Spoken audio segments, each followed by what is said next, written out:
This is CX of M Radio, the voice of customer experience professionals.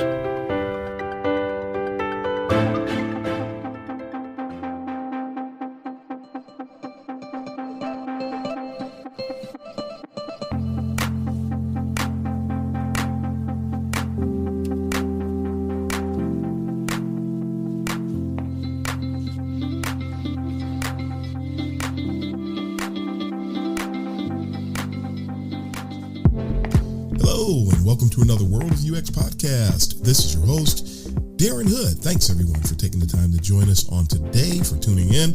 And as always, a very special thanks and a special welcome to those of you that are tuning in to the podcast for the first time. The World of UX podcast is about talking about any and everything associated with the world of user experience, whether it's doing the work, whether it's trying to get a job, whether it's how to level up, whether it's how to manage teams, what to expect in the discipline. We talk about any and everything on this show. And some people, when it comes to user experience, you're going to hear about how the work is done, and that's fine, and that's great. But when we don't talk about a lot of these other hidden elements, that's where a lot of us sort of take a hit and end up at a disadvantage. If you only know how to do the work, you're going to come face to face with a lot of other things. And frankly, the work makes up a very small percentage of what we do on a day-to-day basis, on a week-to-week basis. And so for that reason, it was always my passion to talk about any and everything, no holds barred at all. We have a partner operation called UX Uncensored, and that's really saying the same thing a different way. UX Uncensored does not mean that we're using a lot of foul language or things like that. Any foul language at all, you will not hear me use foul language at all. But it's a lot of people I've noticed, and this is not a criticism, it's simply an observation. A lot of people in UX today have a tendency to temper what they say and hold back. And when you hold back something that's critical to someone's well-being, and then that person comes face to face with that thing that someone did not tell them about, now that person is at a gross disadvantage in many cases. So we don't want to see that happen to you. We don't want to see you in a position where you don't know what to do, where you are at a loss, where you are confused, where you're frustrated. We want to help you as much as we can. And so we will talk about any and everything. I'm going solo again today, and we're going to wrap up the current series, by the way, on today. We've been talking about the UX job landscape, whether it's finding a job, making yourself job ready, how to get a job, things you might encounter in the process of trying to find a job, a lot of the pitfalls that exist in the job search world. We're talking about a lot of different things, and the hope is that we help make the listeners more well-rounded, so you're in a better position to flourish. Today, in this conclusion of the series, I want to talk about 10 things that will enhance your career and optimize the job search. It's going to accomplish both things. No, this is not one of those I decided to do 10 things and came up with 10 things. No, it's I sat and I did a little brainstorming, and what 10 things do I feel need to be communicated, or what things need to be communicated, and I counted them, and it turned out to be 10. So that's basically how this worked out. And we want to keep it to 10. There's other things I'm sure that could be added to this list as I talk about it. Those of you out there listening will no doubt think of other things. That's all fine and dandy. No one presentation, as we said recently in another episode, there's no one presentation that's ever going to cover everything we need to hear. So I am not going to feel at a loss if I don't give you 11 or 12 or 13. I'm going to give you 10 for now. How about that? And then build on that as you see fit. But I will highly caution you not to ignore the 10 that I'm going to present.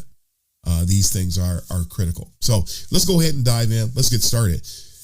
Number one, I say this all the time, and I've got to include it on this list. It's that critical, and it really fits well here, I think. You need to commit to continued education.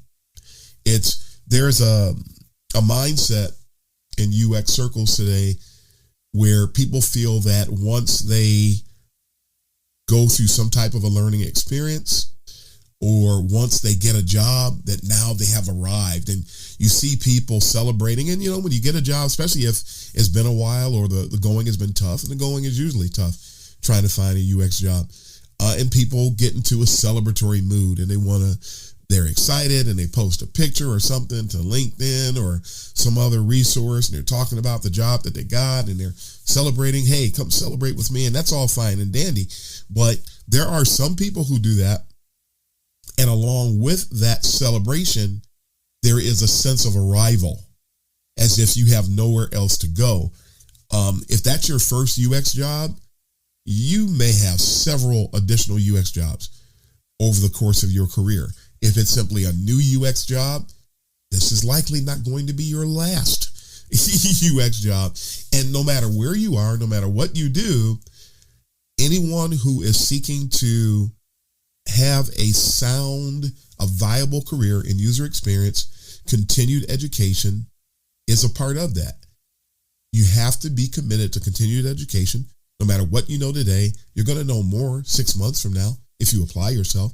You're going to know more a year from now if you apply yourself. You're going to know more 2, 3, 4, 5, 6, and 7 years from now if you apply yourself. A lot of folks don't, so let's not take that for granted today. A lot of people do not. They have a sense of, I have arrived, I have reached the pinnacle. They told me it was only going to take this long to get going in UX, and here I am. I have been studying UX for 27 years. Now, notice how I said that? I've been working in the field for 27 years. I've been doing UX related work, what we now call UX related work, experience design work, for over 27 years. And I've continued to learn the entire time, and I will continue to learn. I will never arrive. I will never cease learning. And even the things that I do feel like I have a sound grasp on, there's going to be higher levels for me to attain, even in the midst of that. So let's not have a sense of arrival, and let's make sure that you're committed to continued education. And because the job you have now is likely not going to be your last one, you need to get ready to bring more value in your current role. And you also need to be ready for the next opportunity that could very well come up. So let's be wise about things like that. Make sure you commit to continued education. That's just a wise way to proceed. Number 2, a lot of people out there work as a specialist. And I should note that this one may not apply to everybody, because some people work as a specialist in the world of UX and some don't. If you're not a specialist today, it won't apply to you in general, but that doesn't mean that you won't operate in a specialist role in the future. So please know and understand this. Though you might work as a specialist, either now or in the future, you cannot allow that to limit the focus of your current trajectory. Now, what do I mean by that? There are people today who, keeping in mind that there were no specializations prior to about 2010, 2011, everybody was pretty much a generalist. If you were in information architecture, the vast majority of us were generalists. No matter what our title was, we did everything. And so because of that, we had to have a broad set of skills. Some of you no doubt heard the phrase jack of all trades, master of none, but that quote is actually mishandled, because the person who said that actually said it's better to be a jack of all trades better than a master of none. Is really what they were getting at. He was actually talking about how good it is, how beneficial it is to have a broad skill set. He was not condemning people who have broad skill sets. And as a matter of fact, because UX is a broad discipline, if you're going to thrive, truly thrive in UX, you need to have a broad skill set. And actually, the more you know about UX as a whole, the higher your ceiling will be, and the more value you'll be able to bring, and drive for your team and your organization. But back to my example, there are a lot of people today who are coming in and they seek to be researchers. I want to be a researcher. I want to be a user experience researcher. And they seek to get jobs, and a lot of them do get jobs as user experience researchers. And they get these jobs, but they know very little about information architecture, mentioning the 4 pillars. They don't know anything about heuristics or usability. A lot of them, when they think research consists of maybe 2 or 3 methods. In some cases, I have met people who feel that all you have to do is ask people what they think about something and you're doing research, which is not research at all. There's some people who don't know very much of anything about interface design standards, and they think about UI, but they think of it from an aesthetic perspective, and they don't realize that there are interaction design principles that are part of UI design. And so in order to thrive in that arena, you need to be aware of what those interaction design principles, you need to be aware of what they are, or the interface you design is not going to be very good. It's not going to bring any value to the folks that you're serving, if you look at it from through that lens for a moment. So for that reason, if you're going to be in research, you need to know more about these other things. You need to know about information architecture. You need to know about interaction design principles. You need to broaden your skill set. As the Universal Design book lets us know, there are 125 methods, methodologies, techniques, deliverables that are associated with conducting user experience research. And so the more you broaden your skill set, you'll have a bigger toolbox, and then you'll be able to strategically approach that toolbox and decide what types of approach is needed for the particular project that you're working on, or in some cases, the company that you're working at, because you may or may not even have time to do something that might be applicable. So you have to be really skilled at identifying which of these methods, methodologies, and techniques are going to best suit us in the current initiative. So the more you know about UX, I think that helps clarify it, the better off you're going to be, the better off your team is going to be. If you think you're just going to have the title of a researcher, but you don't really understand other aspects of UX, you are shortchanging yourself and everyone else. And if you might have more interface responsibilities than another group of folks, then you need to still know more about the other aspects of the work. You can't just be an interface specialist, because if you don't pay attention to other aspects of the discipline, you're gonna fall short. So yeah, you might work as a specialist, but don't allow that to limit the focus of your current trajectory. And so, referring back to number 1, make sure no matter what your work calls for today, no matter what your responsibilities are today, make sure that you are always broadening your skill set, sharpening your saw, putting yourself in a better position so that you can excel. Even if you're in a specialization, you're going to be a better specialist when you understand the discipline from a broad perspective. Number 3, please understand, and make sure you drill this into your noggin today. There is not just one way to do our work. I have encountered a lot of people in my journeys who they get locked into a particular design process. They like to approach the work a particular way. They want to make sure that the way things are being documented or the way things are being approached, that they look at it from that angle, and they become extremely rigid in the way that they approach things. But not only is there not just one way to do the work, there are so many different ways to do the work. There is no one way that can be considered the right way to approach the work. There might be a more optimal way to do something in the environment where you are, which is number 4, the way things work in your current working environment. It might not work in others. So 3 and 4 sort of go in tandem here. And you don't want to be one of those UX professionals that is so tied into a particular process that as soon as something goes in a way other than what you're comfortable with or what you're familiar with, that you're not going to cooperate, that you're not going to be willing to collaborate, that you're going to be closed-minded about that thing. And also, What works at one company, again, leaning back on number 4, it might not be the best way to work somewhere else. So when you leave one company and go to another, and you try to bring the way that you did the work at a previous company with you, that might not work. It simply might not work. And when you do that, the way they're doing the work in that particular company might not be the best way to approach it. So everybody's got to remain open. And so these are career enhancers, because we can't be locked into double diamond. Double diamond is nice. It's a good way to frame it. And I got news for you too. Here's a little side note. The more experience you get, the less dependent you become upon a process.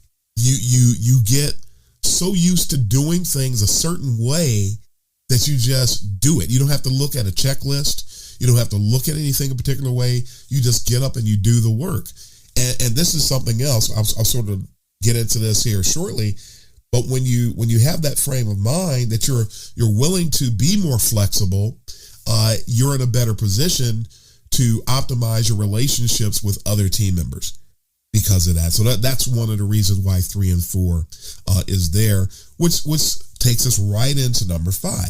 And number 5, I sort of alluded to it, and I cut myself off there because I didn't want to get ahead of myself. But tip number 5 that I've listed here says, learn how to interact and get along with senior UXers. Now, as I just mentioned, the more experience you get, the less likely you are. Matter of fact, you will not have any passion at all with regard to a particular methodology. You know how to approach the work, and you just do it. You no longer have a checklist. You no longer are rigidly adhering to step 1, step 2, step 3, step 4. You just do the work.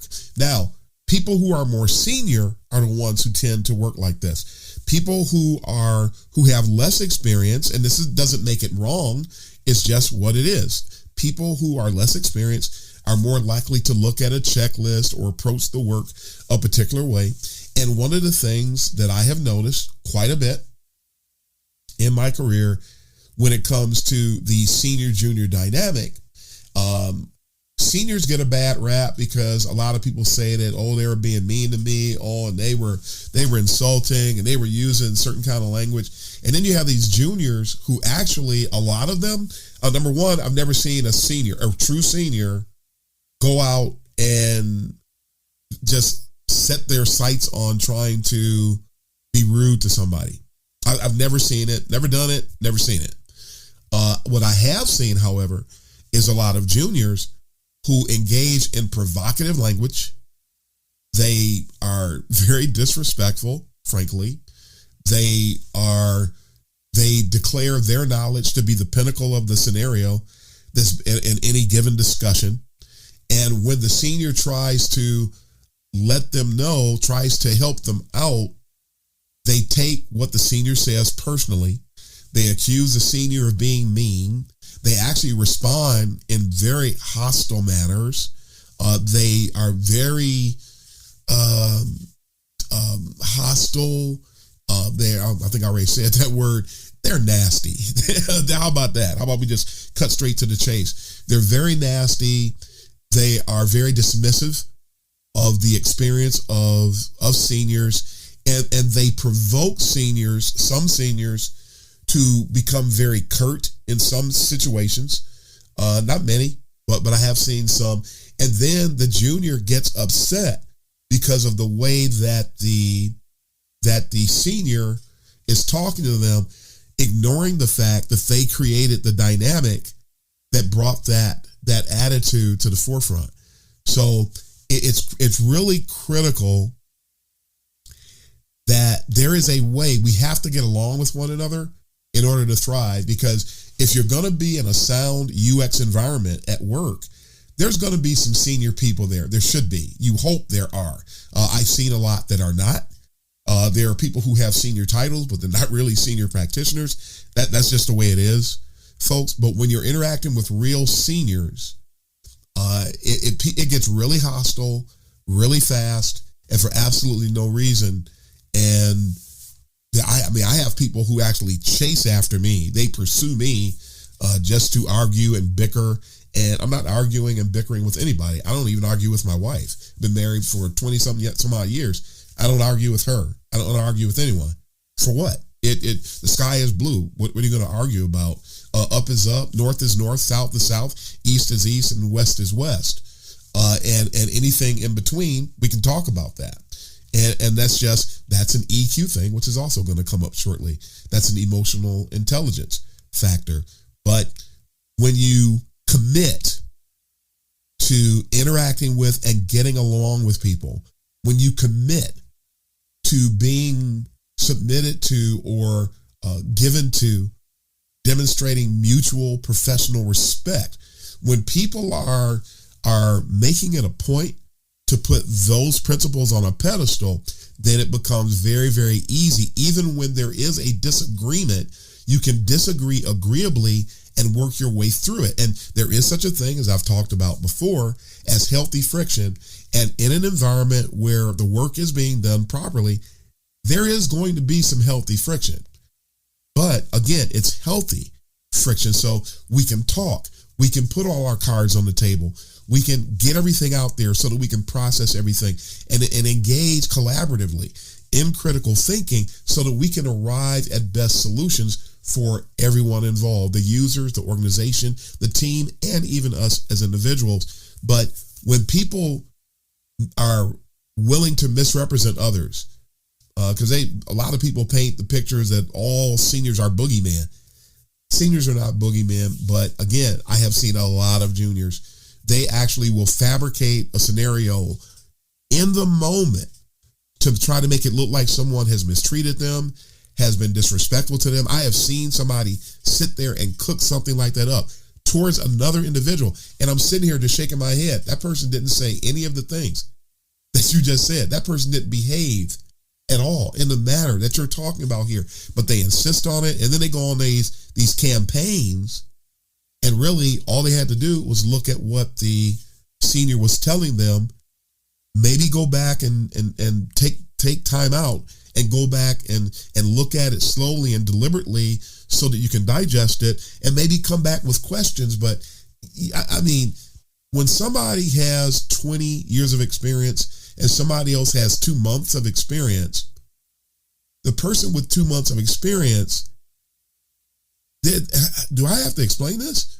There's the person with 2 months of experience has no leg to stand on in that situation. And the same applies to me I was in that role. And I'm not talking about me in that scenario. I'm talking about another thing that I witnessed.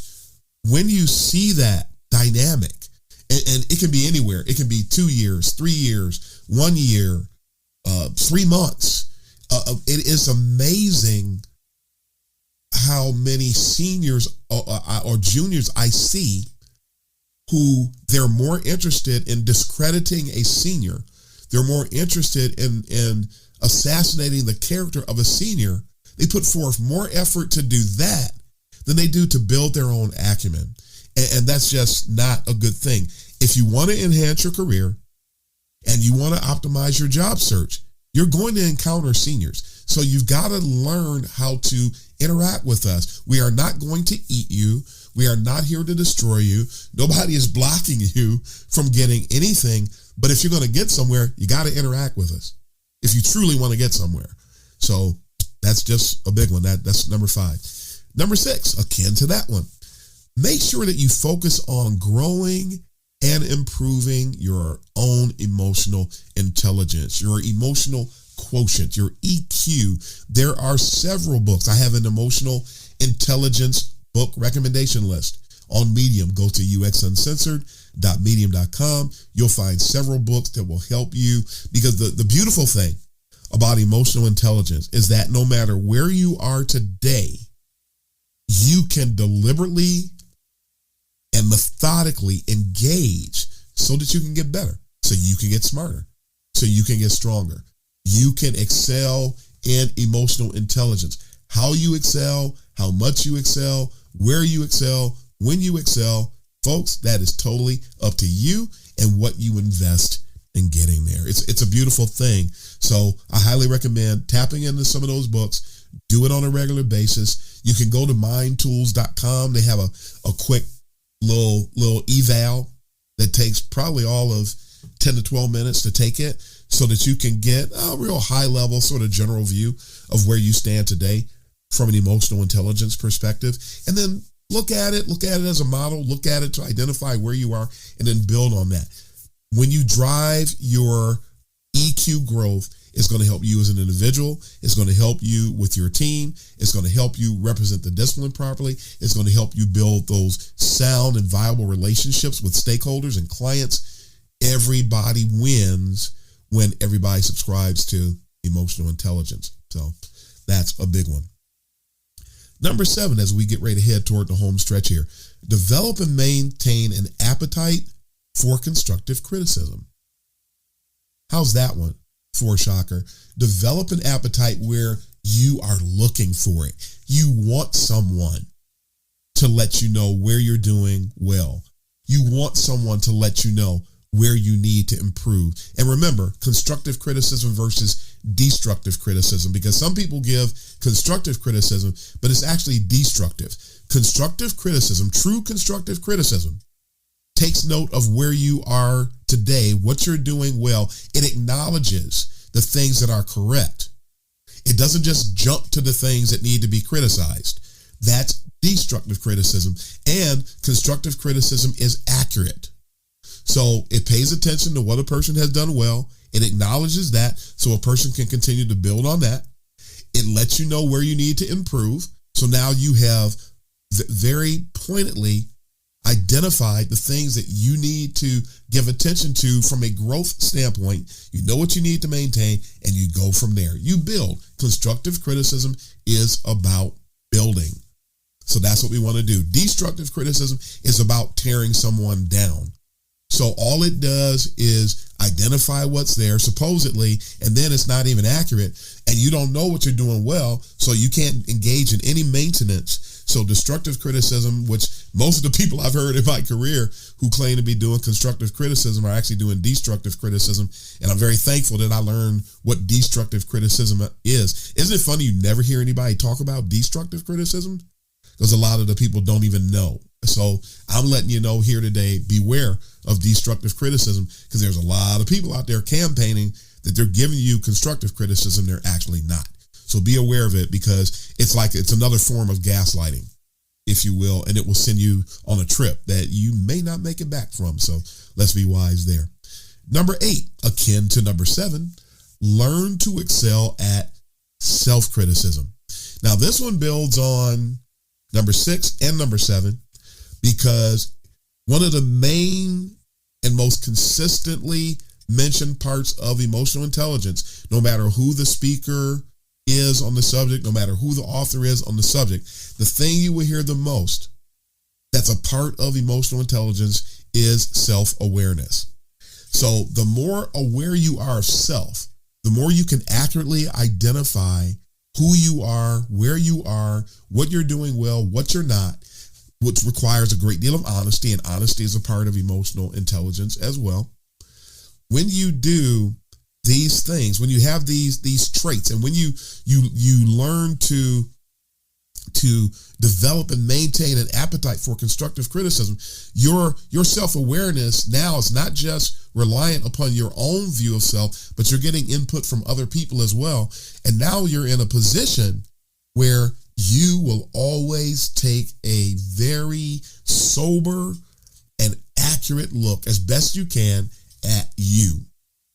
And so when you excel at self-criticism, number 1, you're not sensitive when other people criticize you, which actually is an indicator that you lack EQ. But it helps you to really grow by leaps and bounds when you're aware of what's going on with you today. So make sure that you excel at self-criticism. A lot of people who don't do it, they'd rather just think the good things about themselves. But no, you don't want to do that. You want to be aware of everything. I have a blog post out on uxuncensored.medium.com entitled "There's a nail in your tire," and it's speaking about the very same thing. Make sure that you are really clued in to who you are, where you are, and what needs to be improved. Don't be afraid of it. If everybody needs to improve somewhere, something, don't be afraid of it. It doesn't make you a bad person. It doesn't make you a bad UX person. It doesn't make you someone that can't be trusted or anything like that. If you have something that needs to improve, just improve it. No big deal. We've all been there, and we're all going to be there. So it's nothing to be afraid of and nothing to be ashamed of. So be very good at and learn to excel at self-criticism. Number 9, and we move directly into job search here.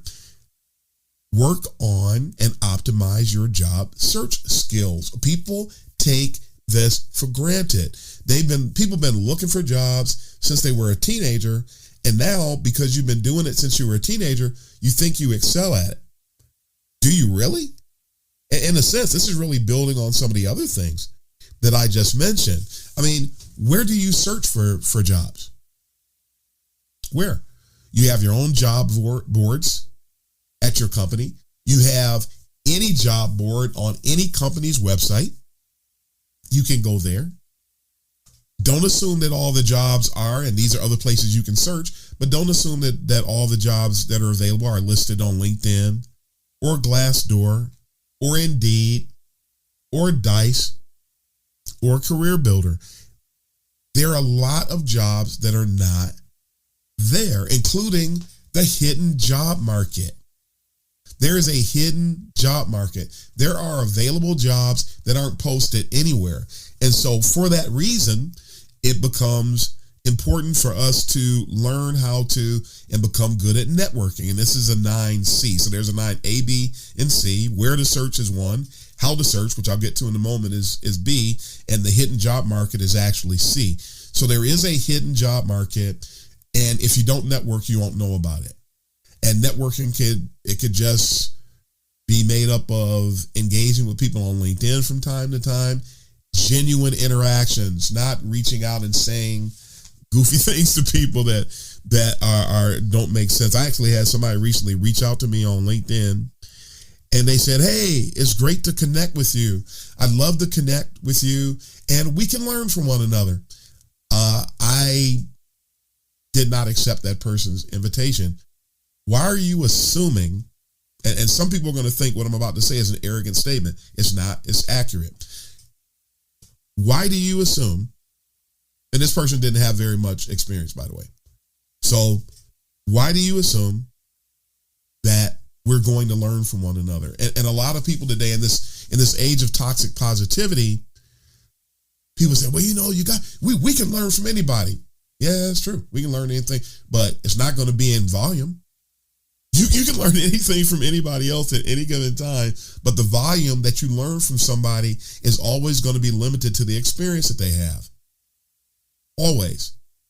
So that's why you have these people who've been doing UX, quote unquote, for 3 months, advertising themselves as mentors because, hey, we can learn from everybody. No, we can't. And not in the way that people say. I mean, a blind squirrel can find a nut too. So it's really not the way to proceed. It's not wise. So networking has to be genuine.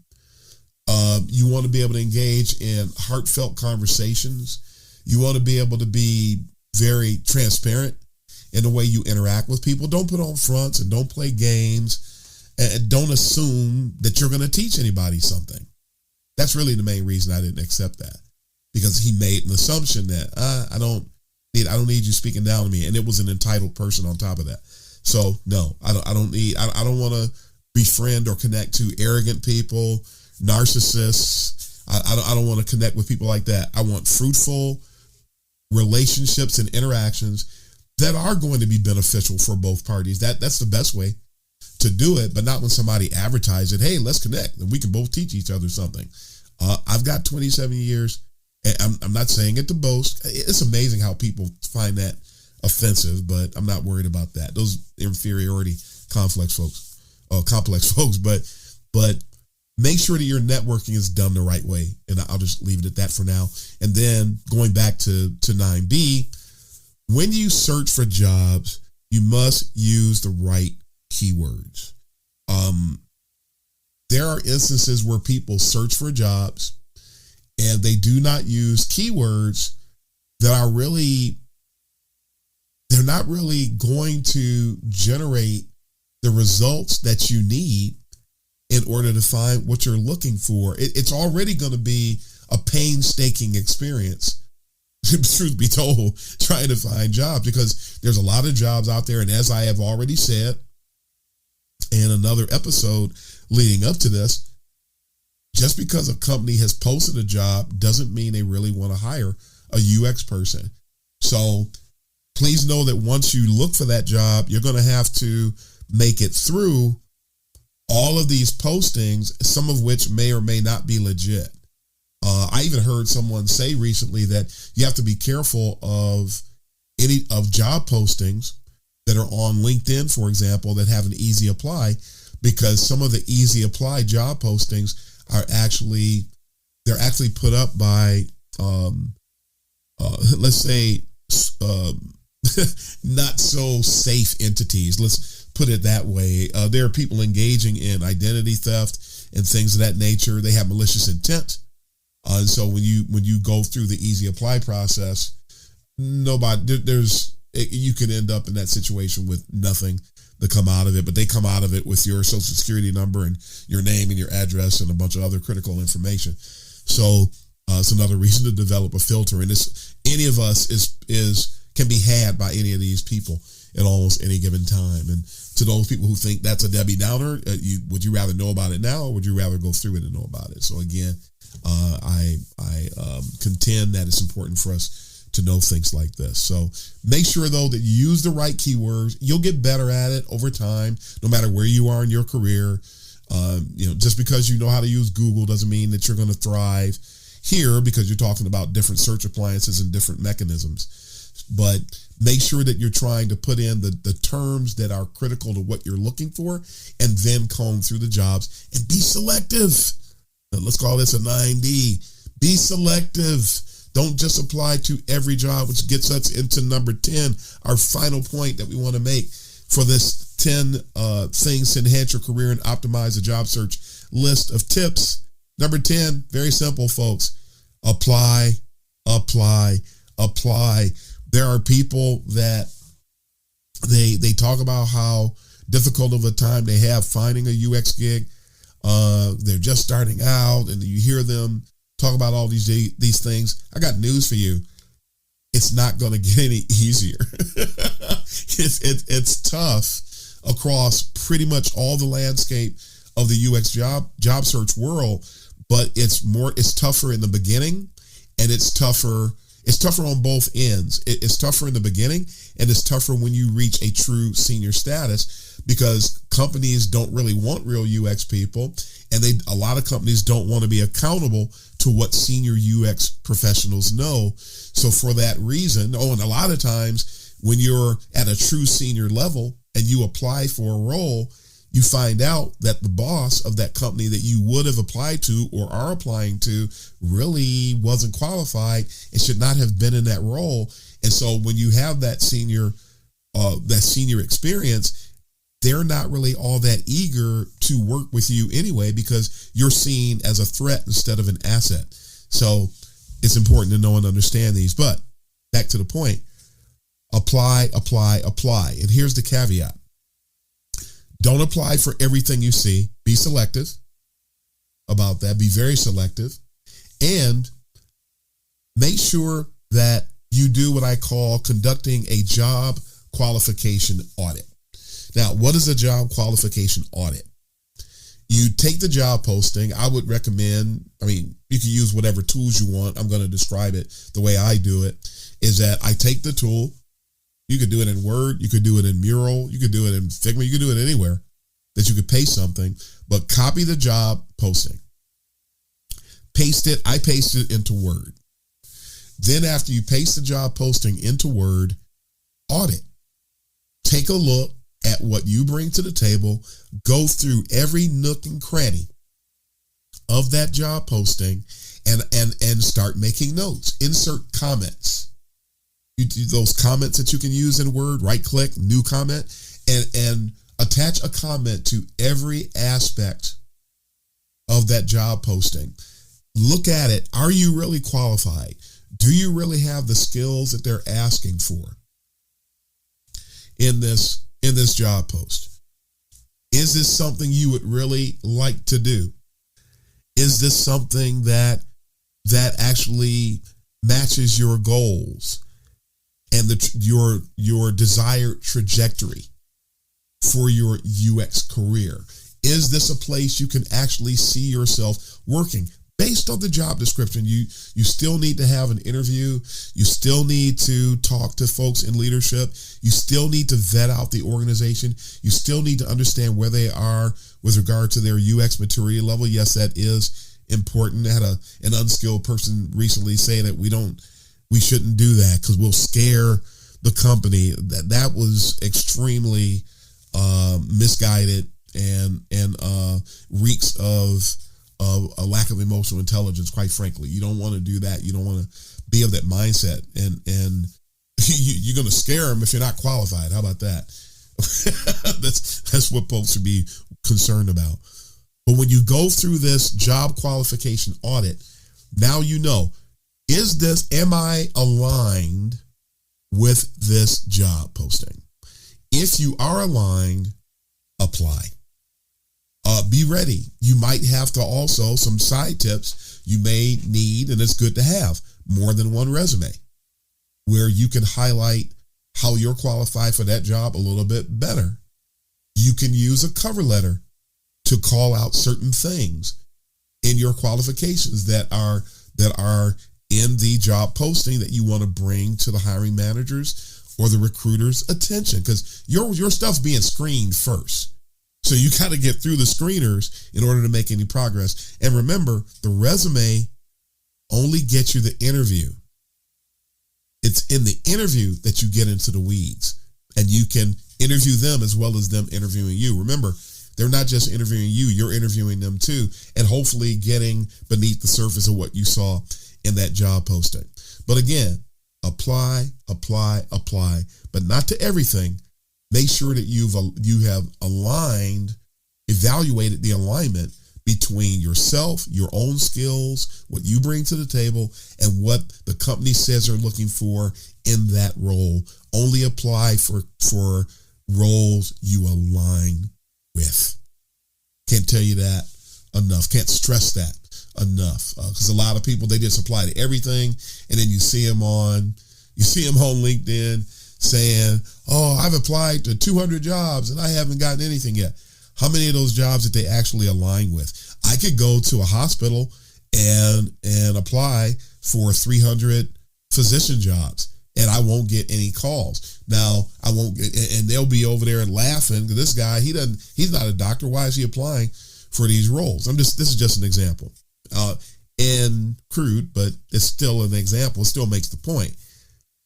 It doesn't make sense to talk about how you've applied for jobs you don't qualify for and then complaining because nobody's calling you. If nobody is calling you, there could be just cause for that. So if there's just cause for that, then going back to self-awareness, going back to being aware of where you stand, going back to having strong emotional intelligence, if you don't qualify, don't complain. And because we need thick skin and we need to have a really strong sense of fortitude and perseverance, which is those are also elements that are part of emotional intelligence, make sure you continue to go forward. If you don't get the interview, go forward. If you get the thanks but no thanks email, the terrible boilerplate emails saying that they decide to go with someone else who more closely aligns with the job, which in many cases, a lot of times it's a lie, but so what? You're not going to, the bottom line is you're not getting the interview. So move on.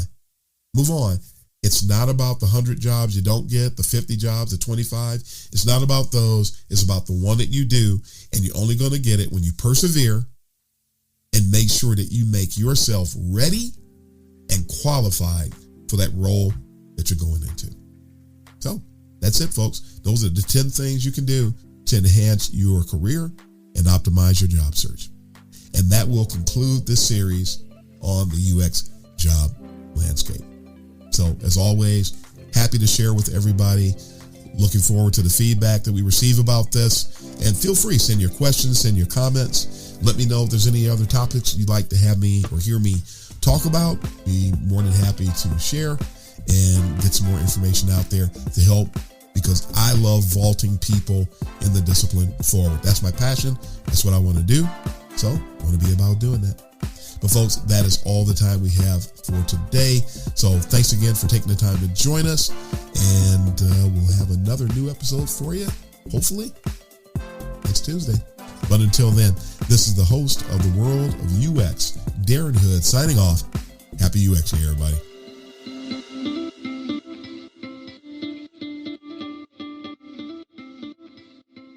Thanks for joining us for this session of CX of M Radio. Be sure to rate, review, and subscribe to the show, and visit cxofm.org for more resources.